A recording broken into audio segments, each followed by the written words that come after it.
नमस्कार मित्रांनो, मी मयूर कोळपे म्हणजेच एम.के.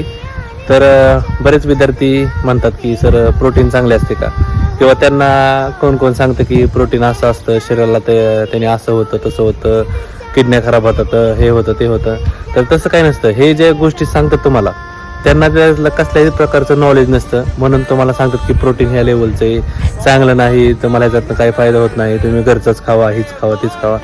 पण वर्कआउट नंतरनं तुम्हाला तुमची बॉडी मागते प्रोटीन. तर तुम्हाला पहिला सोर्स असतो ना, तो प्रोटीनचा स्कोप मधूनच तुम्हाला भेटणार आहे.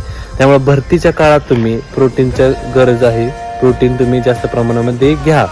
म्हणजे असंच नाही की फक्त प्रोटीनचे जे प्रोडक्ट असते त्याच्यातूनच भेटतं असं नसतं. तर तुम्हाला ते फर्स्ट मिल राहतो की लवकर बॉडी एक्सेप्ट होती. ज्या टायमाला तुम्ही स्कोप घेता त्या टायमाला लवकर भेटते बॉडीला. त्याच्यानंतर तुम्ही गेल्यावरती ब्रेकफास्टमध्ये तुम्ही प्रोटीनच्या भाज्या ठेवा, कार्बोहायड्रेट्सचा हे करा, त्याच्यानंतर फायबर ठेवा, त्यावेळेस तुमची बॉडी चांगली उचलते. कारण की तुम्ही ज्याला नॉलेज आहे ह्यातलं त्याच्यापाशीच तुम्ही विचार करा, चौकशी करा, त्या टायमाला तुम्ही प्रोडक्ट घ्या. आणि कसं राहतं, ज्याला ह्याच्यातलं नॉलेज नसतं ना काहीच, त्याच फक्त म्हणू शकतात की हे प्रोटीन चांगलं नाही आणि हे प्रोटीन घेत जाऊ, फक्त घरचंच खावा. त्याच्यामुळे तुम्ही ज्या क्षेत्रातला जो असतो त्यालाच तुम्ही ह्या गोष्टी विचारा, त्यावेळेस तुम्हाला फायदा होईल.